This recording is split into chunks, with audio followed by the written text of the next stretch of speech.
Welcome, everyone. Welcome to this great talk session with our partners, IO Talent. We're going to have 4 intervenants, Alex Yang, Chen Keseng, Gao Fei, and Xin-Ran Li on the ILO Talent side. And on the Greycells side, we're going to have our Vice President, Manuela Tortora, and Cécile Molinier, member of the Executive Committee. The title of our session today is The Multilateralism of the Post-Pandemic Era, the Vision of Chinese Youth. So it's a vision of Chinese youth by Alex Yang, who is from the Xi'an Yatong University, majoring in foreign language, second year in grad student study. Then we'll have Chen Keseng from Zhejiang University, majoring in international organization and international exchange, a researcher in global rules making and global education, and she loves British parliamentary debate. Gao Fei, studying PhD with drama and film studies, major at Beijing Normal University, research direction is communications and culture.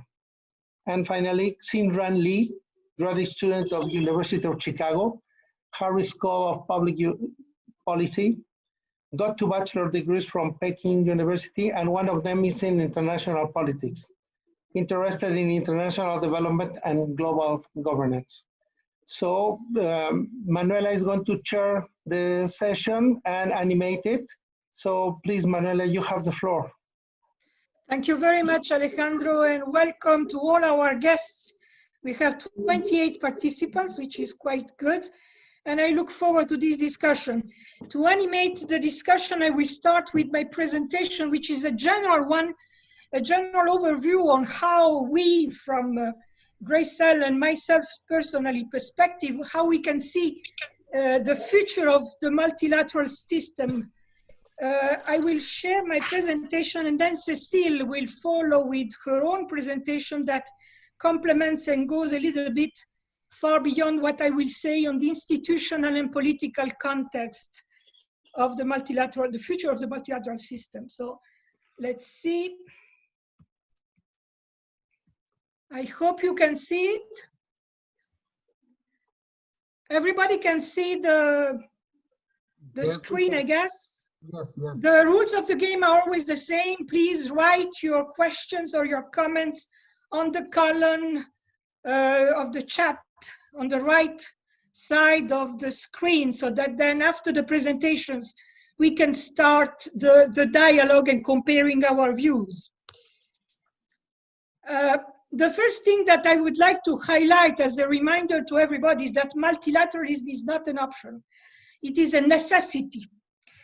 And it is the product of an evolutionary process, meaning that the multilateral system evolves as a mirror of the evolution of the international system as a whole. These reflections were made a few years ago in 2004 by a senior official of the Indian government. I think they are perfectly for the introduction of what I would like to share with you in a second. The first reflection is that the pandemic that we are living today provokes a shock. But as all shocks, it was said many times, a shock is also an opportunity to emphasize the necessity to have a multilateral system, more or less like the shock that happened after World War I and World War II, with the difference that we are not having a war here, fortunately. However, do not expect revolutionary changes because of the shock, because globalization will continue, and the multilateral structure that we have today will not disappear. It will evolve, of course, and it will evolve through gradual changes that very often, as usually happens, are incoherent and happen without an overall plan to put order in the changes. In fact, if we see the evolution of the multilateral system since the beginning in 1920, 100 years ago, the changes at the multilateral level look like a spiral movement. So 1 step forward and 1 step back, sometimes more step backs than forward, but certainly not a linear, coherent process. And any radical revolutionary redesign of the multilateral system is difficult because of the complexity of the power relations among member states, the complexity of ideas and policies also, that all change gradually. And the pace of changes at the multilateral level, at the multilateral machinery level, is always slower than at the national level because precisely of the complexity of the relations among member states. Now, how to take the opportunity of this shock to make progress, to improve and to strengthen the multilateral system that we have? I would like to flag 3 ways here.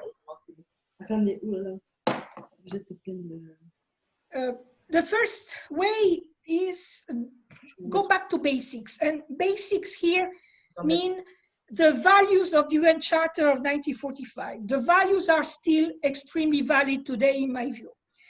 The first value that I would like to flag is that the text of the UN Charter says, we the peoples, and not we the governments. That means that we have to target an increased support to the role of the civil society. That is also increasing and evolving in all the areas of the UN system work.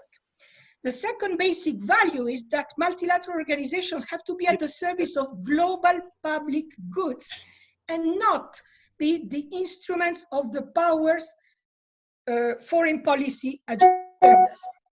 The third value, the third basic value, is that progress has to be made in all the interconnected pillars of the multilateral system, meaning peace, human rights, development, and environment cannot be seen in isolation because they are mutually supportive, and therefore a progress in one has to be supported by the progress in other pillars and vice versa. Strengthen international rules and mechanisms is particularly important. And the example in the strengthening of international rules and mechanisms has to come from the big powers in the first place. Of course, from all member states, but it is particularly the big powers that have to show the way. And this means, by strengthening international rules and mechanisms, means more delegation of sovereignty. This is where it becomes very delicate, very delicate to implement. We have some examples of international rules and mechanisms. We saw in the last few days, particularly the role of WHO international health regulations. We have environmental agreements. We have the examples of the ILO labor rules since more than a century, exactly 1 century now. We have the WTO trade law. We should have more and more multilateral rules on information and communications and so on in other areas. So what matters is not only the international rules and mechanisms, but also how they are implemented. And for that, we need to ensure the independence and neutrality of the international civil service, according to the Charter, meaning no interference from member states in the role and the appointments of the international civil service. These are the basic values that should be defended in the future even more than today. The second way to follow is that of course several reforms are needed to ensure the implementation of these values. And here the list of the reforms could be very long, but I would like just to pick 3 that I think are particularly important from the Chinese perspective, and the Chinese policy on these 3 issues will be particularly determinant for the future of the multilateral system in the next few years. The first one is probably the most difficult issue to be solved, to be reformed. It is the veto power of the 5 permanent members of the Security Council. We have been discussing this issue since many years now. One of the possible solutions of reforms was mentioned here in a great talk with Mr. Michael Mueller a little bit more than a month ago, where he mentioned, among other things, the possibility of having regional security councils, but there are some other options also that could be put on the table. The second reform that, in my view, is also an important one is to give priority, serious, real priority to science, knowledge, and cooperation in all the multilateral areas within the UN system. And for that, we have a roadmap, which is the roadmap of the Agenda 2030 and the goals set by the Sustainable Development Goals that will be mentioned by Cécile in a moment. And the third issue that I think is absolutely fundamental here in terms of reforms, it regards the funding of particularly, not only, but particularly the development and humanitarian bodies of the UN system, in the sense of go back to the priority given to the regular budgets, the regular contributions of member states, instead of the increasing, distorting role of the earmarked donors' funds. Particularly dramatic is the case of the WHO, where you have around 20% of regular budget contributions and 80% of earmarked donors' funds. Last but not least, we need a new leadership at the multilateral level. And a new leadership that should be able to manage, in particularly, two paradoxes that for me are very important. The first paradox is that the more we have a multipolar world, the more we need a good leadership to create forces for the cooperation to avoid marginalization and fragmentation. This idea was mentioned several times by Secretary General Antonio Guterres in some interventions, not only recent, but also as soon as he was appointed. Multipolarity has to become the glue for international cooperation beyond national sovereignties, and for that, we need the leadership in the multipolar world to show the way. The second paradox concerns the interdependence created by globalization in all the areas where multilateral work, multilateral cooperation exists, again, beyond national sovereignties, beyond national borders, but the multilateral machinery is fragmented within the UN system in 33 entities and bodies, because the fragmentation is easier to manage and suits individual interests of member states. So leadership is also needed to move towards a more holistic, equal, encompassing multilateral system. Easy to put that in a paragraph, not really easy to implement it. I will stop here. I will give the floor to Cécile for the next presentation that is a follow-up to this one.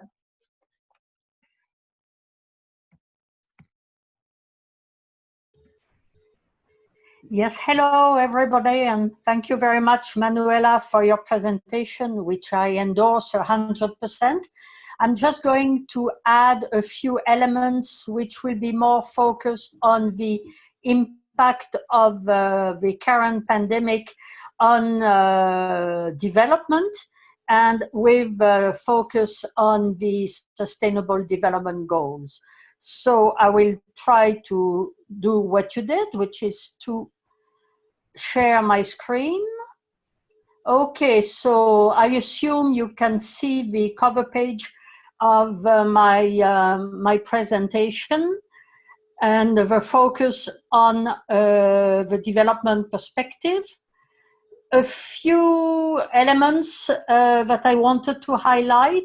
First of all, I will give you a few data which of course need to be updated on a regular basis on the impact of a pandemic on the implementation of a Sustainable Development Goals, bearing in mind that the first global review of the SDGs, which took place last year in September 2019 in the context of a General Assembly, already highlighted that the world was not on track, definitely not on track to achieve the SDGs by 2030. And we will see that the pandemic has increased, unfortunately, those trends that are strong obstacles to the implementation of the SDGs.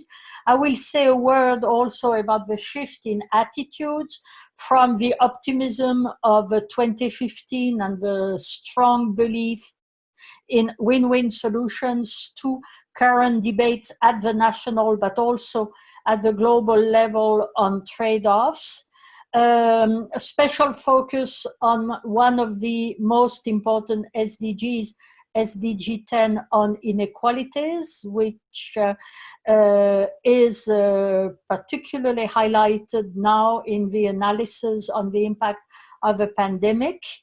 And to conclude, paradoxically again, to say that in spite of that fairly gloomy picture of the impact of a pandemic on the implementation of the SDGs, in fact, the pandemic vindicates the framework, the overarching framework of the 2030 Agenda for Sustainable Development. And finally, some personal views on what kind of future multilateralism should we fight for and advocate for. On the SDGs, clearly the first impact, which is already felt everywhere in developed, quote unquote, and developing country, is a very strong increase in the number of people living in poverty, in relative poverty, or in extreme poverty. UNCTAD has done some very interesting analysis on the additional numbers of people in the least developed countries that are falling into extreme poverty.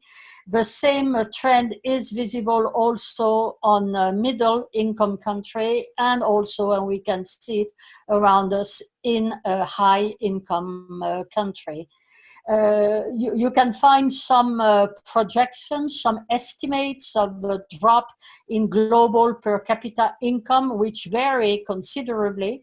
Actually, UNDP in a recent report expected global per capita income in 2020 to fall by 4%, but other estimates, in particular one quoted in a recent article in The Economist, hint at a much steeper drop in global income, up to 20%. The impact on education is particularly strong. According to UNESCO, about 1.2 billion of learners, i.e.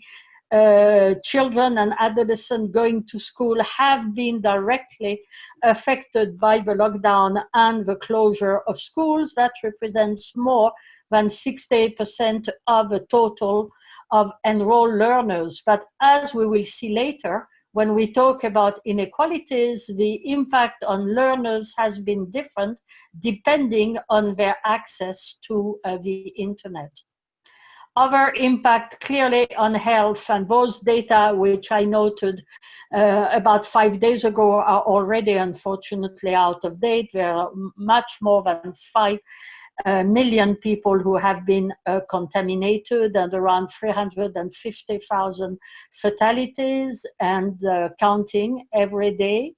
An important aspect which is not, in my opinion, sufficiently highlighted in the statistics on the health impact of the pandemic is that the lockdowns and the disruption to health systems in general has led to interruption in treatments and vaccinations, hence a surge in the number of tuberculosis cases, and a particularly worrisome situation when it comes to vaccinations.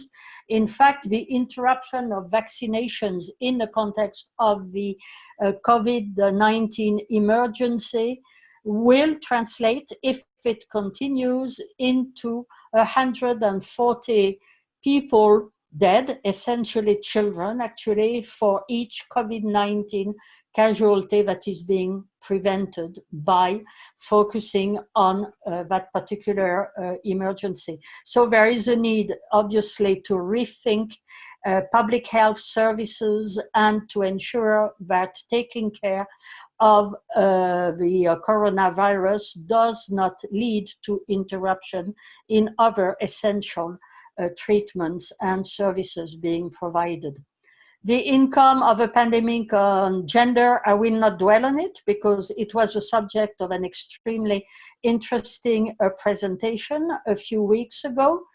The impact on democracy and human rights, according to the Kofi Annan Foundation, 50 elections have been postponed across the globe so far, and 19 of the elections that have gone ahead in the context of lockdowns are not shining examples of a free and fair elections, to say the least. Now, what about attitudes? You will have noticed that in the debates on television or on the social media, more and more people are talking now in terms of trade-offs.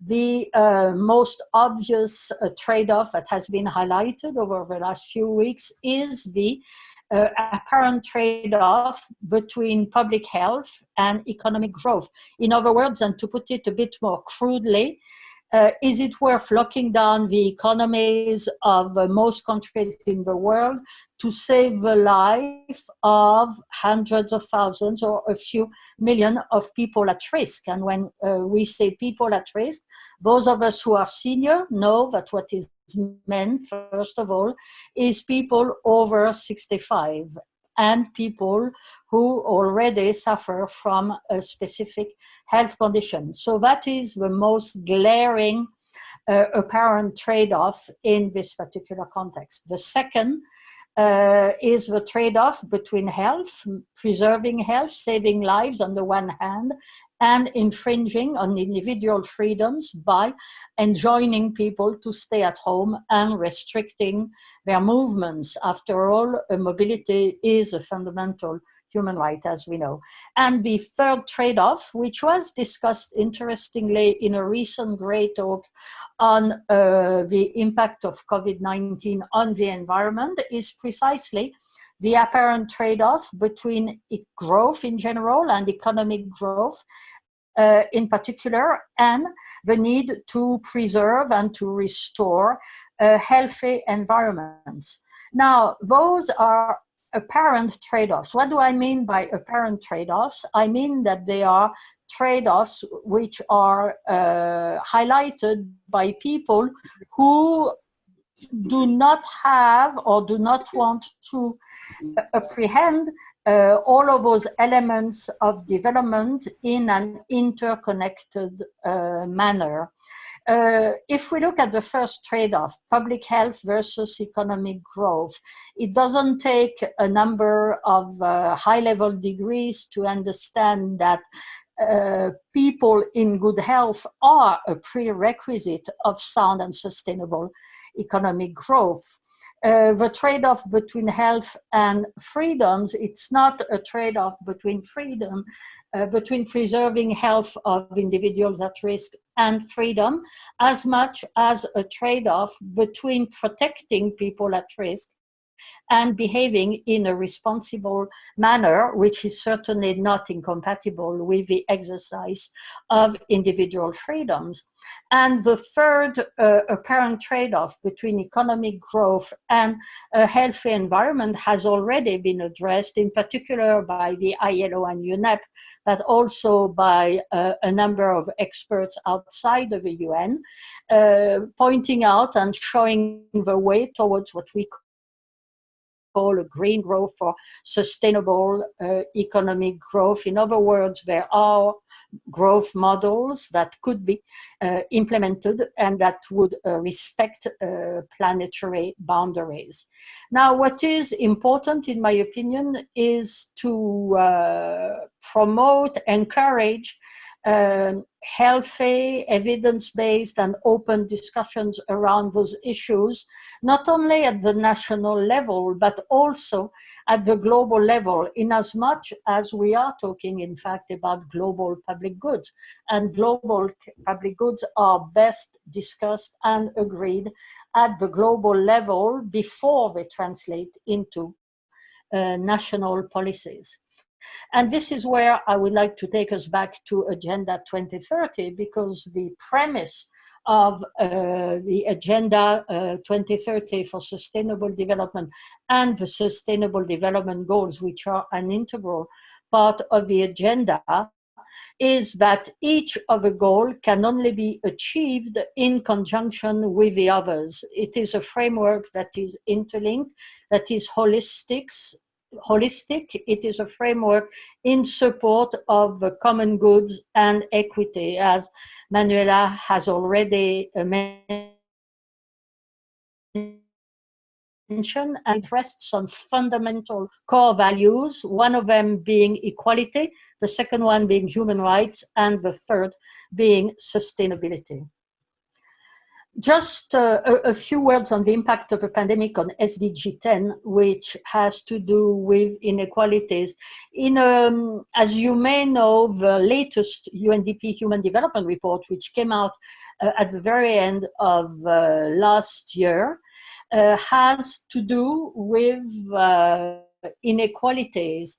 And a more recent report published by UNDP showed that the COVID-19 pandemic has brought into sharper focus than before existing inequalities. The first one is that, as we might expect, actually, that the drop in human development due to the pandemic and the lockdown and the impact of the pandemic on economies and society, the drop is much steeper, much more brutal in developing countries than in developed countries because they are less resilient and less able to cope with the pandemic social and economic fallout. Second consequence, education, as I mentioned already. We know through UNESCO that 86% of children in primary education are effectively out of school in countries with low human development, because those children do not have or have very little access to internet or to ways to continue to learn remotely.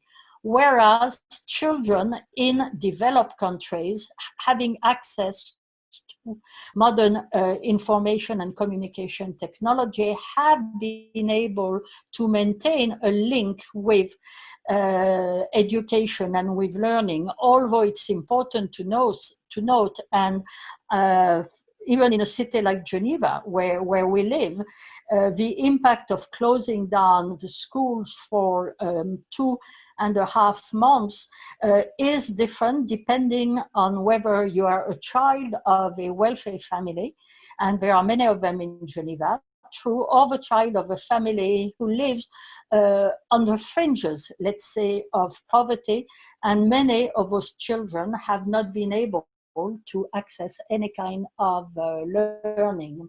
So what UNDP is highlighting is that whatever policies are developed and brought to bear to address the impact of COVID-19 have to focus on equities, and in particular on the new necessities of the 21st century, such as access to internet, which is helping to benefit, as I already mentioned, from teleeducation, also, of course, telemedicine, but also to work from home. And it is no coincidence that the people who have been able to work from home during the pandemic are people from more developed countries or wealthier households who have the amenities and the infrastructure at home that enable them to continue to do remote work. Conversely, the people who had to continue to work physically during the lockdown and the pandemic, the people whom all of a sudden became visible in our streets in the developed countries and who have been applauded every night from people's balconies, are the people performing what we used to consider as quote-unquote menial tasks or domestic work or invisible work. And those people are definitely not the ones who are the wealthiest. So my conclusion, as I might have gathered already, is that in fact, instead of undermining, so to speak, Agenda 2030, the pandemic vindicates the premises of Agenda 2030 and makes it even more urgent to focus collectively and collaboratively on its implementation. And what I hope, and this is of course a personal view, is that the initial shock of a pandemic, which translated at first into glaring examples of unpreparedness, of selfishness, of aggressiveness and competitiveness, will give way to a different approach, that our collective consciousness will be shaken by the images we have seen on the television and on the social media, that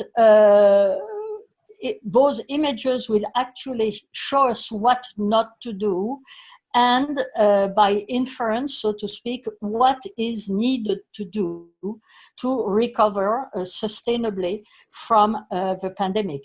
I see some encouraging signals.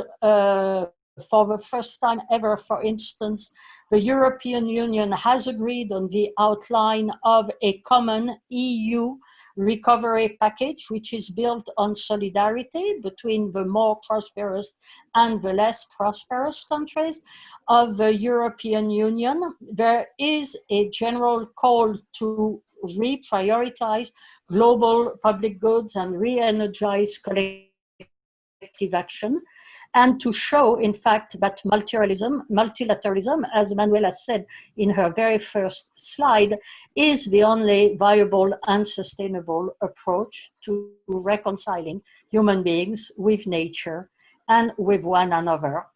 What kind of future multilateralism?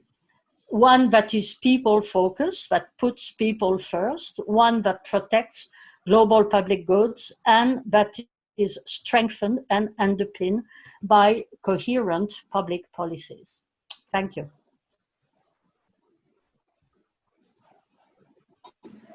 Thank you very much, Cécile. I think we should now, unless there are urgent questions on our presentations, I would prefer to go to the presentations of our main speakers. I don't know in which sequence is up to you to decide, and then we will have a debate on both presentations. So whoever is first on the Chinese side, you are welcome. Okay, thanks Manuela and thanks Cécile. I think I better tell like the sequence so that it could be more in order, I think. So from Chinese speakers, how about Alex Yang? Can you be the first presenters? Yes. Okay. Well, first I want to say that I've done a very big fan of doing PowerPoint, so I only have a speech. And also, I heard very good opinion and ideas about the multilateralism before and after the pandemic. And also, we know I kind of like a opposite. I have a very opposite way of thinking of multilateralism in the what I called AC period, which is after coronavirus. So. If I may, I can have my speech started right now. So I don't know how to work on this process. So what's your question anyway? Hello. Please go ahead with your presentation, Alex. Yeah. So, well, we know this year is 2020, you know, in the very beginning of the year 2020, I can see I have a very clear eyesight of the about the multilateralism. It's 2020 eyesight. But after the coronavirus, I don't see that I have a 2020 eyesight about the multilateralism in the post-pandemic era, and I think we are going on the way that we may go wrong in that corona period. Because in this talk, I will focus on 3 personal questions on the post-pandemic multilateralism.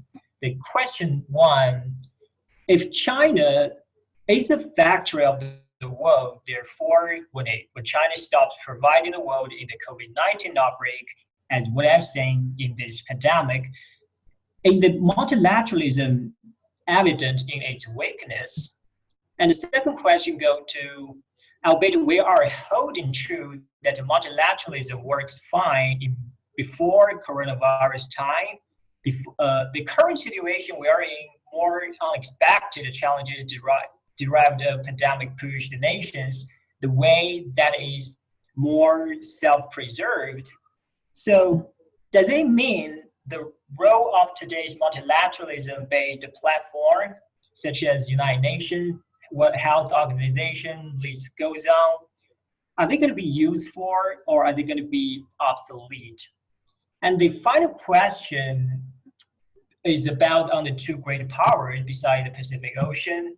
The two of the biggest contributors globally, which are China, and also the other party is United States. They are now in a very fierce word of mouth, even before, in, and I think after the pandemic. So this kind of like the fight between China and the US could lead us into the very new way of new Cold War.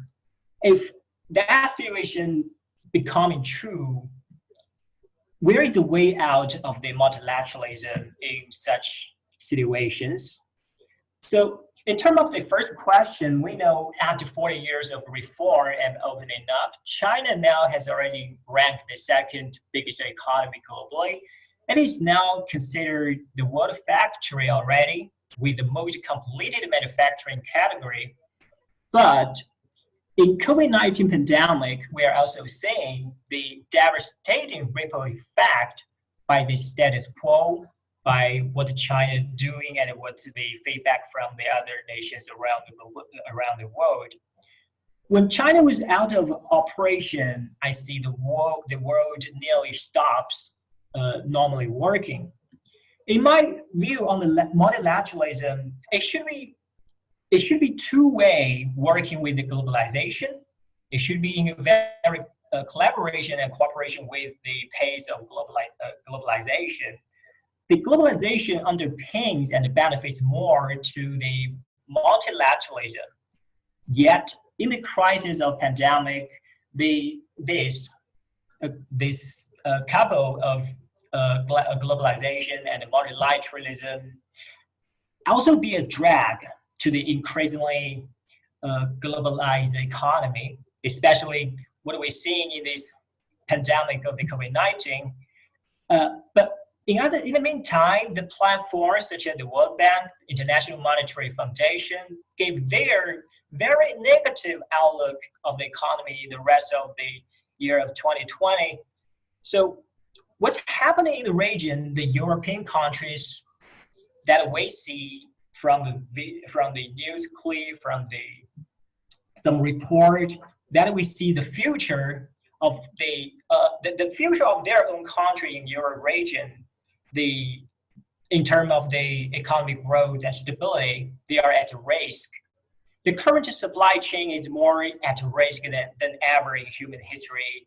And also in America, by the 8th of May, it's the American unemployment rate has registered 14.7%, which means nearly 33 million Americans are unemployed during this pandemic. Though even with the Federal Reserve and the Treasury, they rolled out of their stimulating plans such as PPP plan, and the trillions of dollars were permitted by the Capitol Hill because they want to stabilize the American economy of their own. And also we hear some voices about bring back to the American, which is originated in the business field. And I think this kind of voice even originated very before the COVID-19 outbreak. And the second question that in my own perspective is, since the dramatic Brexit unfolded, we have seen a not so solid European Union so far in our knowledge. Even in the COVID-19 pandemic, the member states of the European Union were making some unexpected moves and some unexpected responses towards dealing with kind like the public health crisis. There seems to be endless quarrels within the European Union, within the bloc. Well, in the meantime, the World Health Organization's role was put into a very awkward position. It's highly politicized by political brouhahas, and also United Nations seems pale in its way of uniting member states, in its way of relieving the crisis internationally. However, we have seen the fight which should have been fought together, yet in reality, they are being done individually. I think the important role of multilateralism platform was way more awakened than ever before. The competition between great powers outpaced and replaced the traditional crisis-solving mechanisms, which is multilateralism's spirit.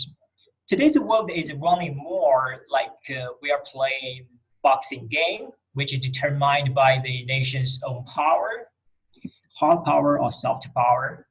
Given the speeding up the fragmentation of this world, the United Nations still needs to find out a clear solution, a workable solution of keeping its role and its spirit alive down the road in the next decade or in the next 20, 30, even half a century. And now to the last question. We all know that since the Trump administration take the White House, the rift between China and America was aggressively widened. But the root of this outcome of what we are in now, truly tracing back to the very end of the Cold War in the 1990s. After the collapse of the Soviet Union, some academics held a point of view that very Western, that they think the world history had come to the end, which is the liberal democracy win as no other way around. But in reality, we see that's not very correct. No Western mainstream publicly, even no Western mainstream public policy makers, they saw China in the 1990s as a competitor, like what they did to the Soviet Union at that time. But with the aggrandizement of the economic and scientific and military power, China was catching up the American in a very fast way and also in a very short time. The United States was caught off guard in this 100-year marathon of China and the United States. And China threatening the established American interest without be and should not be tolerated in the past and even in the future. The couplings with each other in all aspects may be deteriorated in after Corona period. Beside the economic and technological decouplings, the Sino-US spat their tensions on issues on other things like South China Sea, Hong Kong, and Taiwan, all of which could be more pronounced in the post-pandemic era. And if the two biggest powers, they are having a boxing game, and also both of them don't have an idea of how to get along and have a better solution to the problem they are in. So I think the foundation undergirding the multilateralism may have a risk of collapse after a pandemic era. But still, I'm listening some very good ideas. Also, both of the speakers before they are talking about some hopes, and I think so. We know hope still be there. Even the tensions, disputes, and discourse prevailing before, during, and after the pandemic of COVID-19, there are still some silver lining of this cloud of COVID-19. So let's say what we're going to be in the first question situation. No one on earth could have thought a small face mask would be a lifesaver. The trend of globalization has come to a head in this public health crisis. However, the upsides of the global supply chain are still there to be seen. When those nations under the great influence of the COVID-19, we can see a responsible China. It offers help to those countries who are in need. And even to the disquieted American, the cooperation and interaction between the grassroots level of both countries, they were thrashing, and also they were so alive. The medical experts from both sides were having candid exchanges of situation about the coronavirus before in the outbreak of the COVID-19. the ultimate goal of maximizing the profits can also make no rational country or business lose a giant market like China, and also vice versa. This could also incentivize a more sound and a more healthy multilateralism. Also, in the second question situation, as what we have witnessed, the unparalleled devastating power in the COVID-19 pandemic, no single country or no single one could be spared. It's the same truth that in the after Corona era, no single nation would like to be leaving behind the crisis. In the European Union, we have seen the ECB. The ECB has already been in full gear to minimize the damage to the EU's economy. World Bank was using the same countermeasures to offer the financial help to those nations who were badly impacted in the pandemics. On daily basis, also World Health Organizations, they gave us the new updates, and they also informed the member states all over the world the latest cases and also the progress of COVID-19. Even before the outbreak of the COVID-19 pandemic, we also seen from the news report and some TV video on internet, we saw some worker working arduously in Africa to help those people have a better access to clean water, to human rights, also empowerment of women and children, and also coping with the public health issues like Zika or like Ebola. So all of those things that I mentioned indoctrinate a common belief and understanding of multilateralism. After coronavirus, United Nations should and could have a valuable rethink on its self-reform and the development in face of future public crises like this one we are now in. About the thing about on the China and America, no longer a secrecy of fierce confrontation is going on between these two great powers. It's also true that with the two biggest powers come to a high time of confliction, the multilateralism would, at the nadir of the history, no one wants to see two worlds dominating the globe, but it may not the way end of the multilateralism to some extent. We hope it means way out of it. The current political situation speeds up on becoming multiplayer. They are coming to the stage to play their role. The situation can also guarantee those big powers on a balance. Other form of multilateralism-based cooperation will spring up, I truly believe. But I think this kind of multilateralism is going to be more regional than conventionally what we think global. And also those are my idea about the multilateralism in after the coronavirus era. And thank you.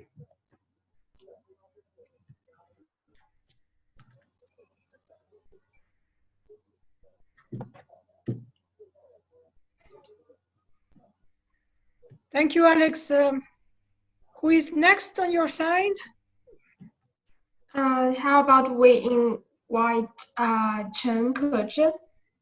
But just a kind reminder that maybe limit the presentation into 5 minutes so that we can have more time to discuss. Yes, I was going to say that. Sionan, thank you so much.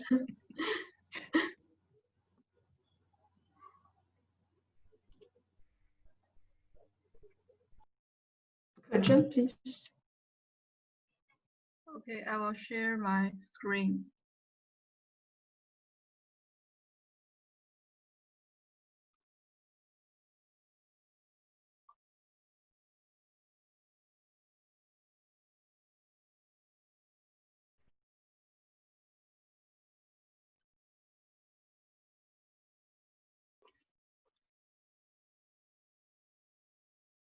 So today I will briefly share overview as a person who is living in Wuhan. So firstly, I think to know what is multilateralism and have a deeper understanding of it is very important for our young people. I have three reasons for it. First, it will help us to respect diversity. For instance, you have to know what kind of policies different governments are made and how this policy will contribute to the global society. And secondly, we can contribute more innovative ideas about how to interact with the global community and how to create more methods to improve our situation. And thirdly, it can help the young people to think in a global perspective, that to think in a bigger picture when they undergoing a decision-making process. So this is why I think to know it is very important. And secondly, I want to share my experience since the outbreak of this epidemics. We have very efficient information system, but this will create another issue, that is how can we protect our privacy and how can we come back to the transparency of the information in the epidemics. For instance, when I go out and I have a trip everywhere, I have to scan a quick response code so that the government, the information department can trace me everywhere I go. So there is a clash between the public interest and personal information protection. And secondly, I have received a very friendly service. As I've also mentioned that as people-oriented services, they care for people. The whole community will care for the elderly and care for the disabled. So we feel very kindly services, especially in terms of the medical resources. When we go to the community for further help, they will provide comprehensive and 24 hours a day psychological counseling. And I also, as a volunteer, I also attend different volunteer projects like translation, like the communication between us and those infected and those patients who need help. So in the fourth stage, the government now has issued different kind of subsidies to help us to buy more and help us to get discounts from the subsidy of the government. So this kind of policy is very helpful for the economic reboom in China. And the government in different provinces have also adopted different policies to boost the online service. So this is a very coordinated policy adopted by the different departments in Wuhan. So next, I think multilateralism as a consensus is achieved by different international platforms. So I think the sixth perspective can be improved in the post-pandemic era. For instance, we can make comprehensive cooperation in medical resources, in policy sharing, and we can exchange our experiences in a timely manner. And we also want more countries and more people. They learn to share their experiences, share their complaints, and share their suggestions. And a very hot issue about globalization, there is indeed a backlash against globalization. So we need more effort to tell people what is the positive side and what is the negative side, and how can we make a balance between the two aspects. And next, we think fear and decision-making are very important because decision-making will impact different stakeholders. And we also believe that a commonly built buffer mechanism will help us to do better in our next epidemics. So these different procedures will help different stakeholders to find their position and conduct more diverse decision making. So next, I will talk about the change in the future. We believe that investment promise will be blocked in a very short time, but this kind of access will still be open in the future. And second, we believe that the different stakeholders will find it very hard to win their interest in these epidemics because the government cannot coordinate them well. So this will make a balance between different participants in our society. And thirdly, we believe the industry reform is undergoing another stage. For instance, the online system and online shopping system and like online information system has been going a revolutionary change. And this change will lead to more creative ideas in big data, in artificial intelligence. So this kind of drive will help us to better manage our society. And fourth is about equality. So how can we fairly distribute our medical resources to every people, and how can we choose the best option for our patients, and how can we make a balance between rural areas and urban areas, and how can we do better in our online education system. So those are the challenges in the future. And I also welcome more suggestions and more debate in the challenges we have to confront with. Thank you.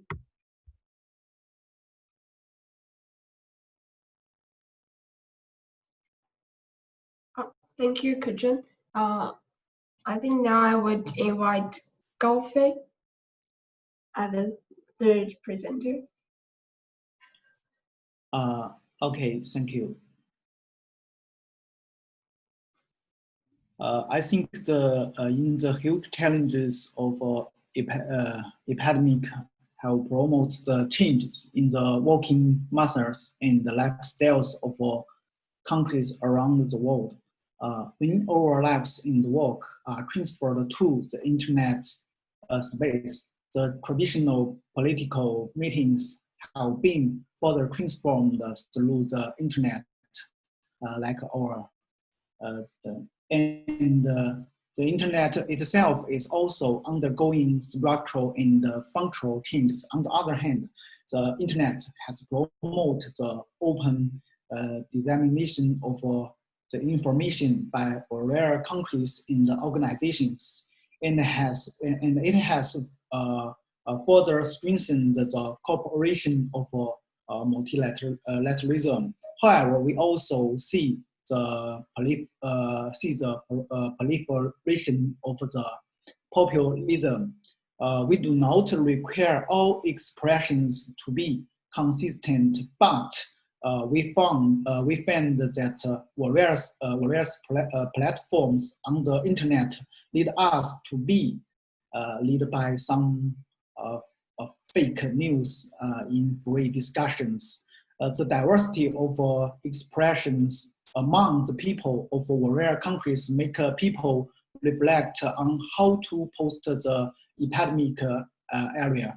We have effectively promoted the multilateralism's activity and cooperation methods, especially how to play the key role of the United Nations and its agencies.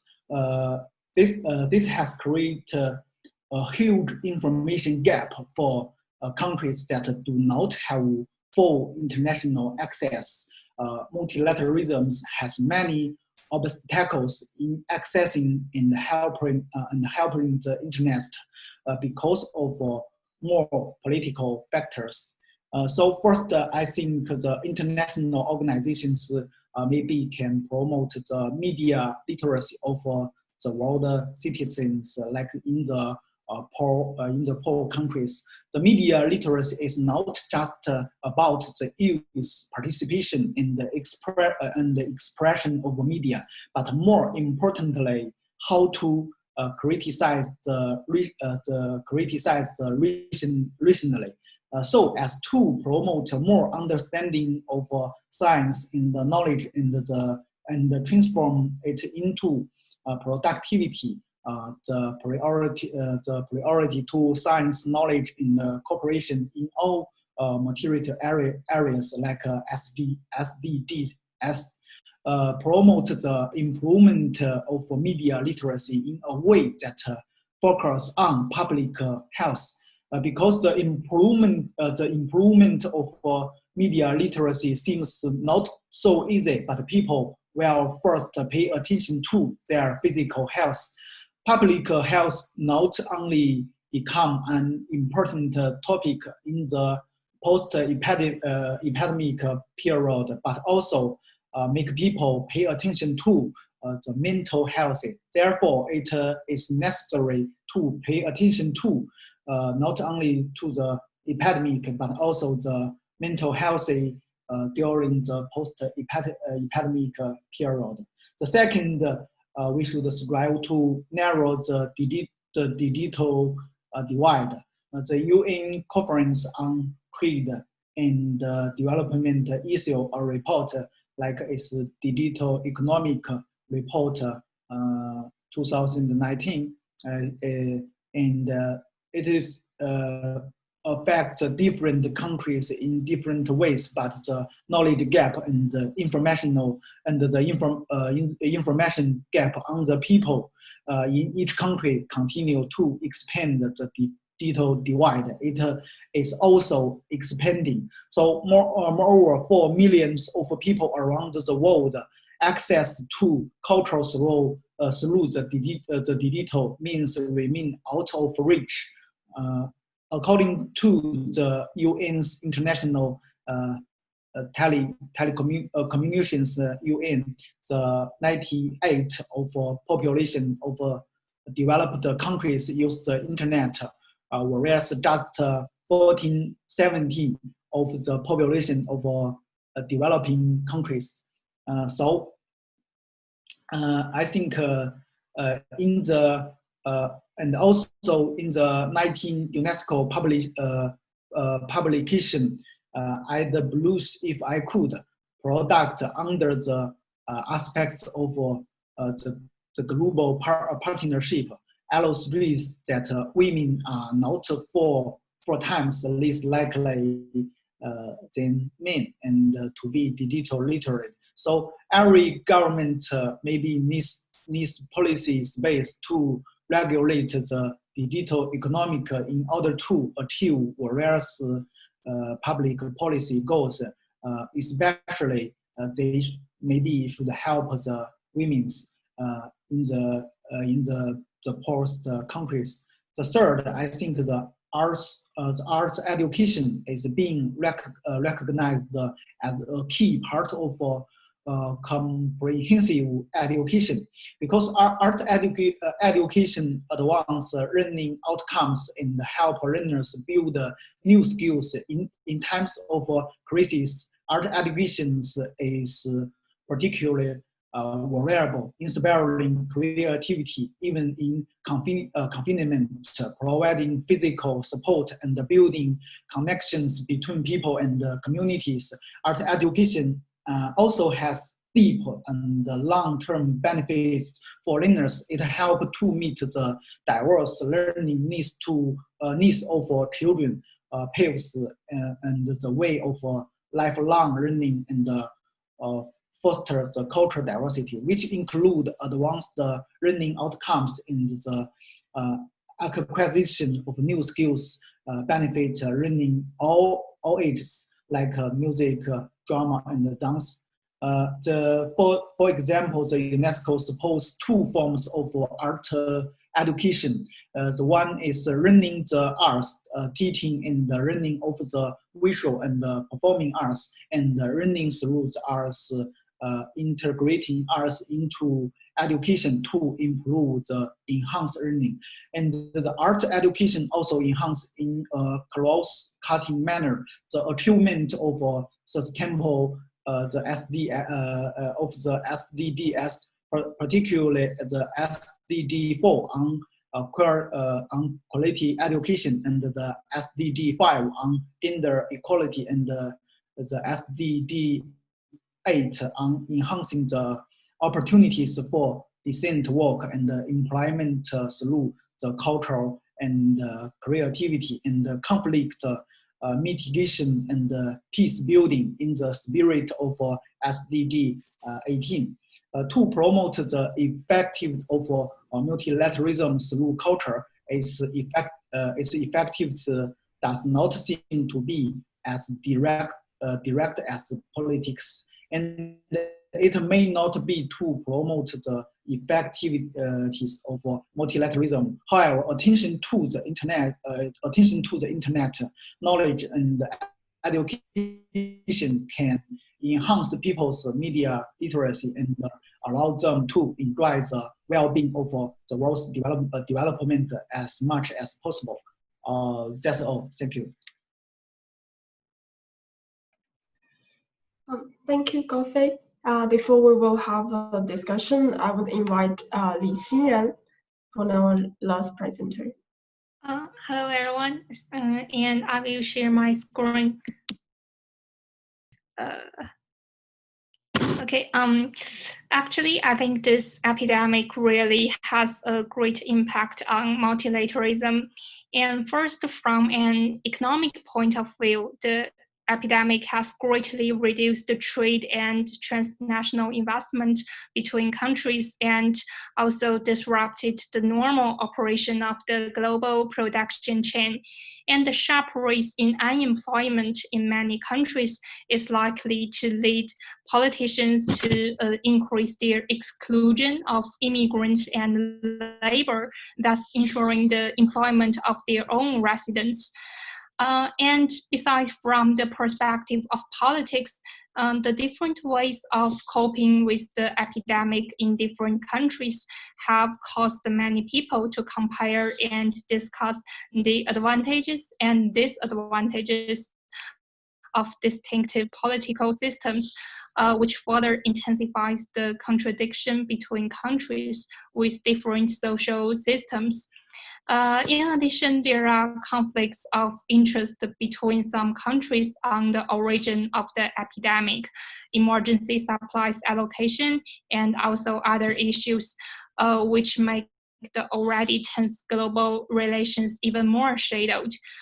Therefore, in the post-epidemic area, this mode of isolation among countries may not be lifted in a short time. But at the same time, we should believe that multilateralism will not completely subside in the post-epidemic area. After all, many problems cannot be solved by one country solely. For example, during the outbreak, some countries provided foreign aid, such as masks and other necessary materials, as well as medical assistance to other countries.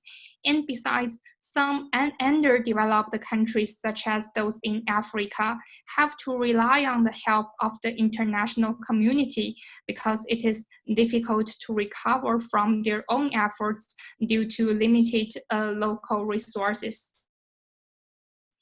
And multilateralism has penetrated into people's daily life in many fields, such as economy, culture, and society. As the personal and economic exchanges among countries, especially among several big powers, have been very close, it is almost impossible to return to the complete unilateralism or the isolated world pattern in the Cold War. Moreover, multilateralism has brought convenience to the regions and people in all corners of the world in the fields of economic cooperation, political interaction, and cultural communication, making irreplaceable contributions toward peace and stability. Therefore, although the epidemic aggravates the contradictions between countries, it is not the root cause of this phenomenon. I think the fundamental reason is that people in some countries attribute the gap between the rich and the poor, as well as the relative decline of their living standard, to globalization. These people put pressure on the government and political leaders to encourage resistance to globalization and multilateralism. This is the rise of populism in recent years.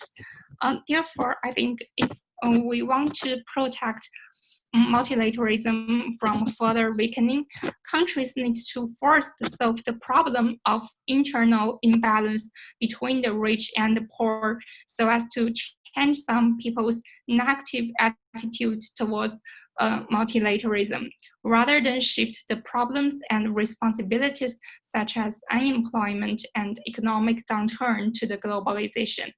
So, in conclusion, as far as I'm concerned, although multilateralism is facing a development crisis in the post-epidemic area, it will not lose its value and significance, and will still become an important form of interstate relations in international society. And that's all. Thank you.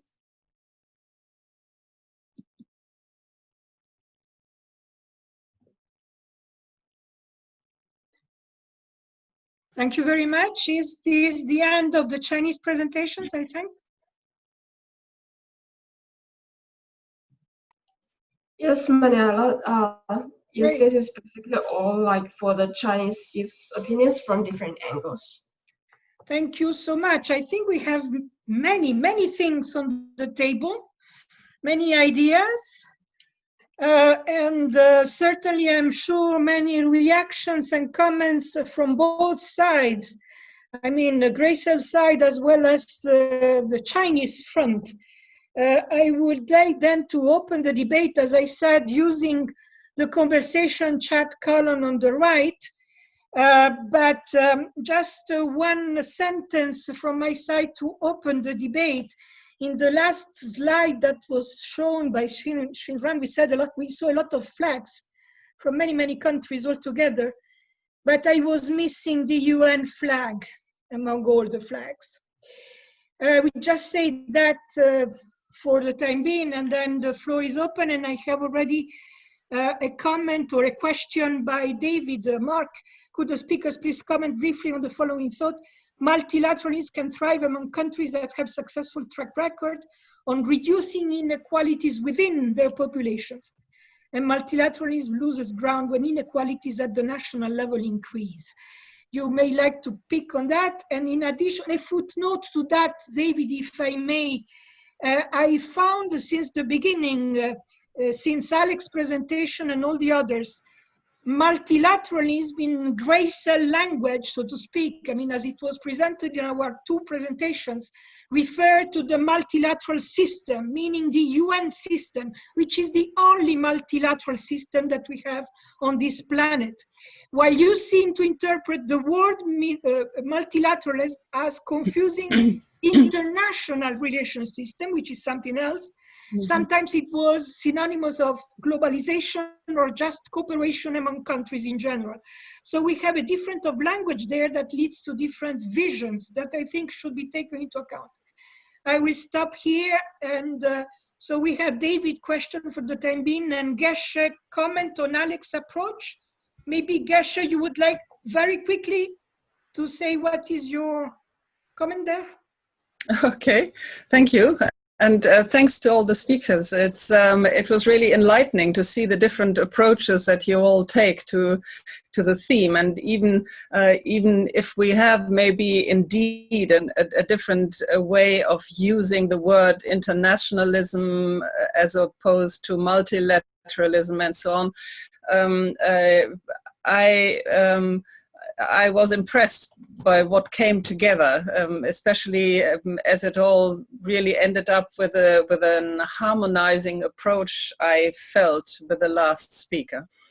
But I have some comments to Alex's approach, which I found interesting and I think provocative in ways as he talked about multilateralism, as if it was just in crisis because the elephants are fighting. I mean, there is an African language that says the grass is suffering when the elephants fight. And yes, are we all suffering because the elephants fight? I don't think that multilateralism as such is suffering just because the elephants fight. And I wanted to take the example of the WHO. I think the WHO, in its existence, it has already proven its worth. US cooperation or not, frankly. From the start, I think there was a dialogue, there was advice, there was rallying for contributions of facts and data, and the research was driven forward to find a remedy against COVID. So I think with all this, the proof is there that this multilateral entity, for once, has proven that without it, we wouldn't be able to manage. So now, as one elephant moves out and doesn't actually work with the WHO, it doesn't mean that others can't step in. And maybe ultimately the US will come back in. Because it's pretty obvious that as others step in, the system might even become stronger. Others step in even in dollar terms, the private sector. We had the Gates Foundation stepping in with funding. We actually saw that the social responsibility of a lot of globalized firms have stepped in to help with the production of stuff that was needed to fight the epidemic. So it's not just whether it's trade-off or win-win. In the end, I think we see that there are, if we turn it right and we seize the positive sides, we could emerge stronger multilateralists out of this crisis. And as Alex actually ended by saying, we don't have multilateralism has moved to the regional level. Well, in a way, what's wrong with that? It's building up from the bottom, I would say. It's even gotten smaller than that. We have gone down to local solidarity. We have quite a lot of local movements, cities, and that have received a voice in this pandemic.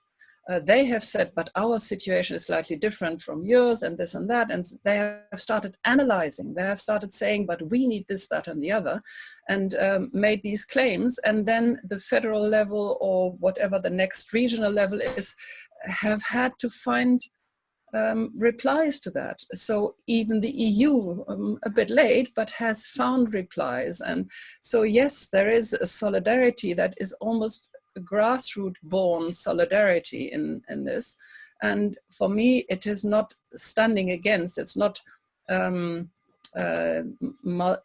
at the expense of global solidarity. It's actually leading to global solidarity in the end, or it's driving home that there is a meaning behind global solidarity. So that's how I would twist Alice's take, but Alex's take I still found quite interesting to follow through. Thank you. Thank you, Geshe. Other comments or questions? The floor is open. And we still have David comment pending on the screen. Cecile, yes, Cecile, please. May I address or try to address David's fault? If that's appropriate. I find it extremely interesting, actually.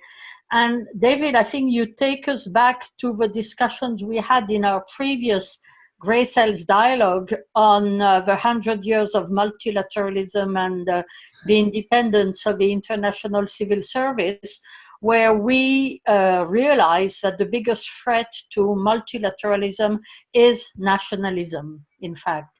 And your thought points in the same direction. The way I understand it is that, in fact, multilateralism loses ground when inequalities at the national level increase, and the answer proposed by politicians and leaders to the people who suffer from the increase in inequalities is nationalism. Now, I think this is a populist approach, clearly, and I haven't read or seen anything that would convince me that nationalism would be an effective way of addressing inequalities, but certainly in the popular perception of inequalities, there seems to be also a convergence of resentment against multilateralism on the one hand and globalization on the other. And that also takes us back to the discussion we've just had. So indeed, I would agree that multilateralism loses ground when inequalities at the national level increase, because the explanation that is presented as a remedy to inequality is a very simplistic one. But I think the equation is a lot more complex than that. And I definitely do not believe that nationalism is an effective way of addressing inequalities. We've had some discussions before on the need to rethink the allocation of resources so as to address the issue of inequalities.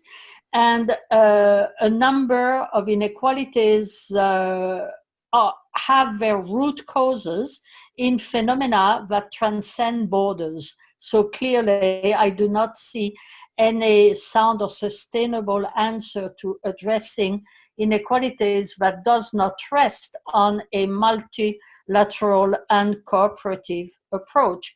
But that's a reaction of somebody who is deeply convinced that multilateralism and international cooperation is in fact the best possible answer to inequalities, whether we're talking about global inequalities or how those global inequalities would translate at the national level. So that would be my reaction to David's thought, which I find extremely interesting. Thank you. Yes, and if I may, to the last sentence of David's comment, I would like to add that multilateralism loses ground when inequalities at the national level increase and among countries, because both inequalities go together from the multilateral perspective in the sense of Cecile's remark. So I strongly insist on inequalities among countries that will be increased in the post-pandemic phase as shown by Cecile numbers. Other questions or comments? I cannot see everybody on the screen, so please write something on the chat column, because we have 25 people online at the same time and I do not see 25 screens. If I may. Yes, sure. Thank you. Please, go ahead. I would like to congratulate each of the 4 students for their presentations. Alex, Chen, Fei, Chiran. You did a very good job. I congratulate. I enjoyed very much your papers, your presentations. Concerning the subjects we are dealing with, I believe, as Cecilia pointed out, that 4 objectives are essential and will contribute to creating a sense of integration, of multilateralism, peace, human rights, development, and environment. So these are really forces that can create and develop the sense of multilateralism. And particularly, I think, environment. I think the fact that we realize that we are all passengers of the same ship will help us to act accordingly. So the COVID pandemic, I think, had this merit to alert us, inhabitants of Earth, that we are in the same ship, that we are subject to this kind of problems, and that we should be prepared to tackle with this kind of problems. I think each of these four great principles, each one of them could be the leading one. The peace. Without peace, nothing can be done. But to obtain peace, and we cannot forget also human rights, development, and the environment. Or if we decide to go first for environment, so the protection of the environment is fine, is necessary, is essential, but it should be done together with human rights, with respect for human rights, for development, and for the environment. And also, if we take as number one objective human rights, okay, that's fine, but we cannot do human rights forgetting the environment, or forgetting peace, or forgetting the need to have development. So this is what I had to say. Thank you for your attention. Thank you, Enrique. Cecile received a question in private that you would like to explain, Cecile, and then I have Jane with an interesting topic. So Cecile, please. Yes, thank you. Actually, Shin Yuli sent me a question immediately after I finished my presentation, asking, I wonder if there are any organizations or campaigns you would recommend to support in light of recent events. Now, I would say, and this is what I was trying to show in my presentation, when I said that, in fact, the pandemic vindicates the underpinnings of Agenda 2030, is that there are a number of campaigns that are currently led by the UN in the broadest sense of the term to address the pandemic and the challenges that have been exacerbated by the pandemic, whether we are talking about the humanitarian impact of the pandemic and the appeal launched by the UN jointly by the Secretary General and the Emergency Relief Coordinator to mobilize money to support the most vulnerable countries and people. There is the ongoing process, which is called financing for development in the broadest sense of the term, and the discussion at the latest high-level political forum last September, which pointed to the need of mobilizing more creatively and more urgently resources for the implementation of the SDGs. So this is as relevant now, or more relevant now, than it was before. You must have seen, of course, a number of appeals by eminent personalities and world leaders. One of them was about considering treatment for the pandemic and the vaccine as a common good. And that campaign has gained a lot of traction. And there is also, more broadly speaking, the ongoing campaign in the context of the 75th anniversary of the UN, where all of us, I mean, the people of the world, have been asked to come up with suggestions and proposals on the organization they would see fit to support the implementation of Agenda 2030.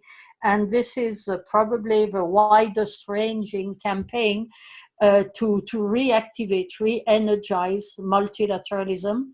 And just to finish, it seems to me one of the key challenges that needs to be addressed is the issue of debt, of the ever increasing burden of debt, in particular on the poorest and most vulnerable countries. I see Manuela reacting to that, and I would say, but she is much more informed, much better informed than I am, but UNCTAD is leading a number of reflections on that issue, which should certainly be supported.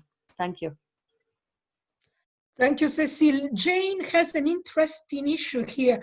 As the multilateralism is facing challenges throughout the history of international cooperation, what differences does the pandemic bring to the topic? Who wants to reply? Manila? Yes, please, Alex, yeah. go ahead.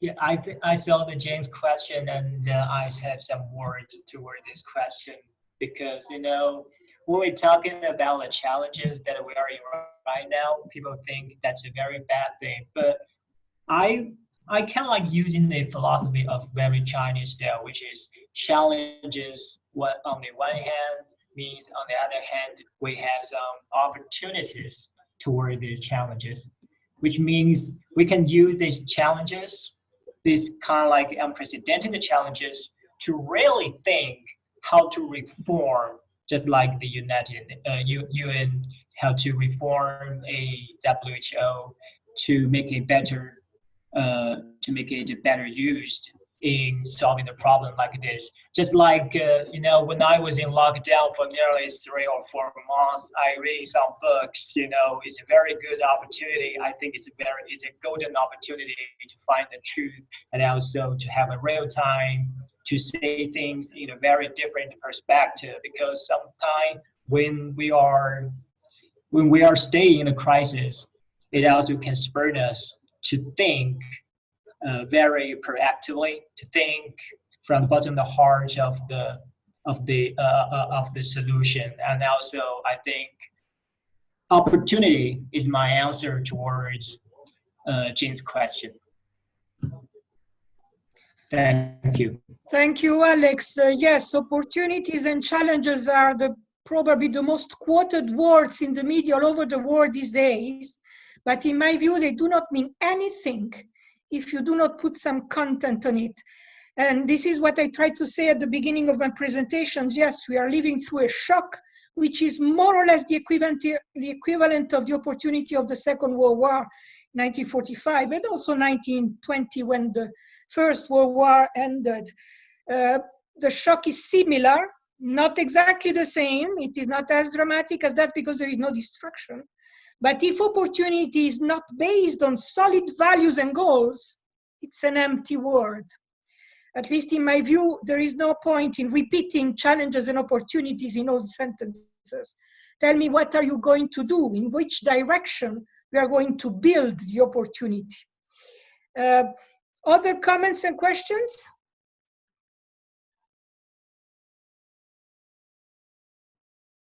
Everybody's afraid now, I think. After what I said, everybody's running out. Cecile, yes? Yes, I would like to complement what you said and what Alex said in response to Jane's question, which is indeed a very, very interesting question.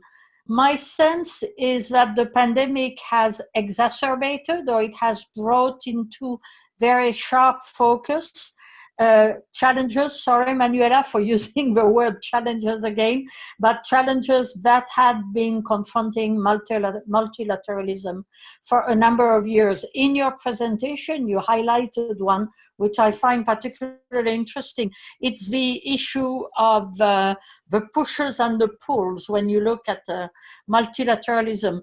How you would need actually global cooperation at a time where the tendency is towards fragmentation and towards individual positions and individual reactions vis-a-vis global challenges. So I think the pandemic has brought that into much sharper focus because of the urgency, because of the panic. One of the most visible examples was the fights on the tarmacs of airports to secure masks for particular countries because the need was there and there were no masks available. So I would say that the challenges are not new, but the pandemic has brought out in very sharp focus the constant pull, what is the English word? Centripete tendency as opposed to the centrifugal. Multipolar, Cecile. Multipolar, yes, is a much more elegant way of putting it. So I think this has been brought into much sharper focus than before, but it was already there as an underlying threat to multilateralism.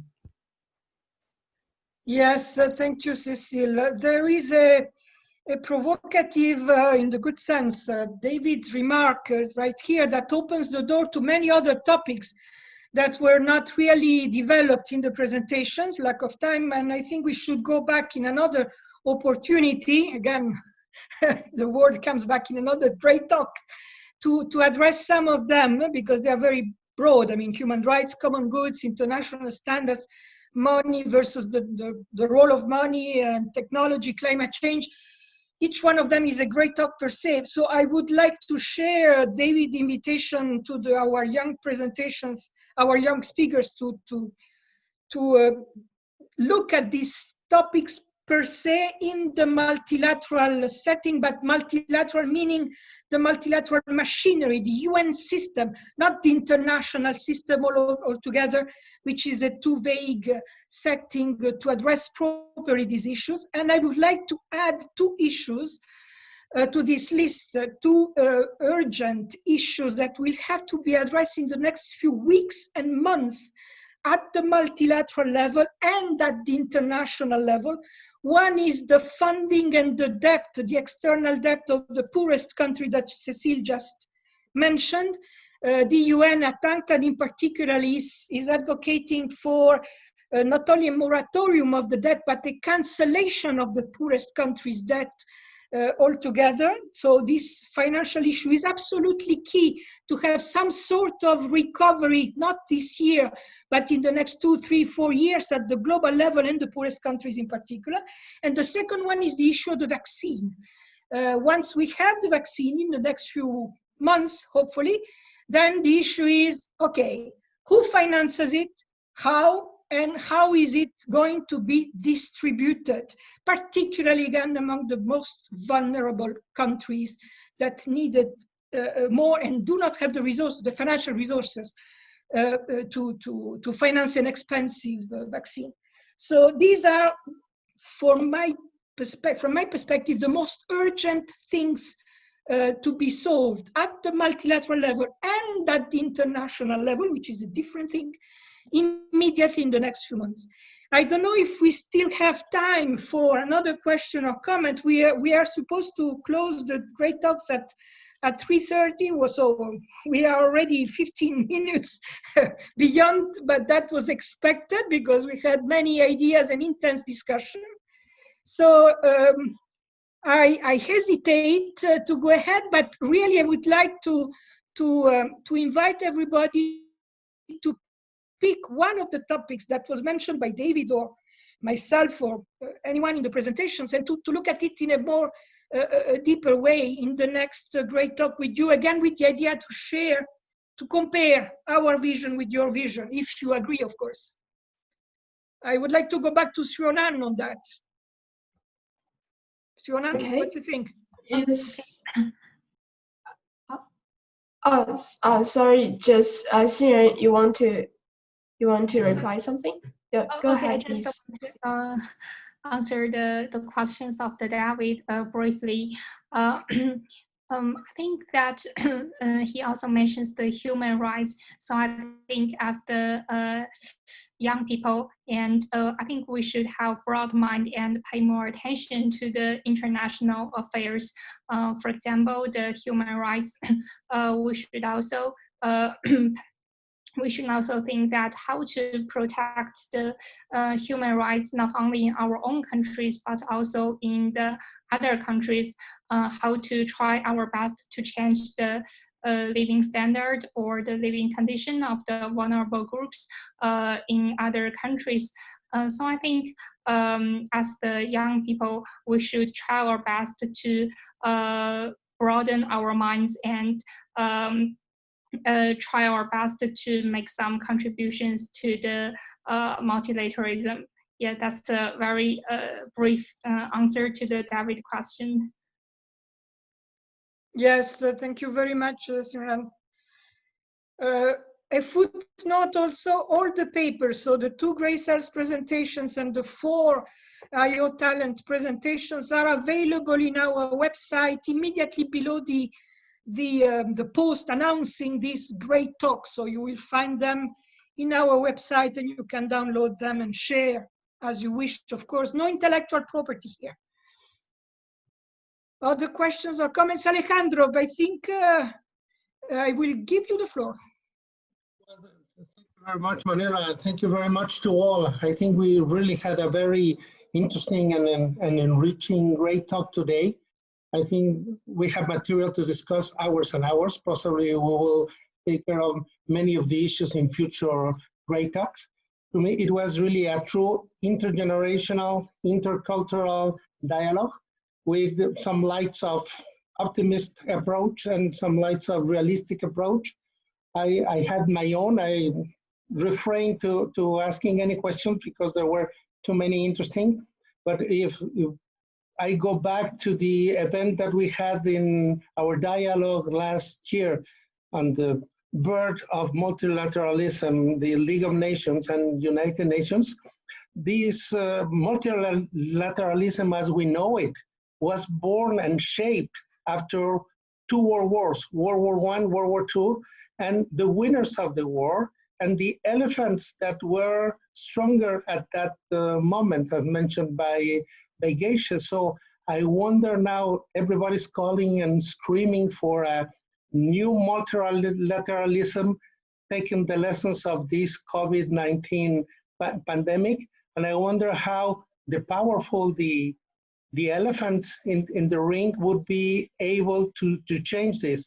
The discussion of the Council of Security Council of UN has been going for years, even before this crisis. So I hope that after this crisis, we will find a new way. I have my own personal, since I'm in the financial side, for many, many years, the pretext not to move forward in social issues or not to move forward in progressive approaches to politics was the absence of fiscal space.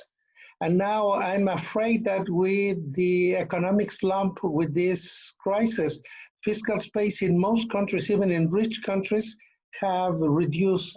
And also for many, many years, all governments in the multilateral system have said that they didn't want to leave a burden to future generations. But now we see that even rich countries are increasing their debt very highly. And of course, the poorer countries are increasing their debt very, very highly. So, and I have a very question that it's possibly for another great talk is, should we still keep the number in SDGs 2030, or will this slow down the path and possibly we will reach them in 2035 SDGs?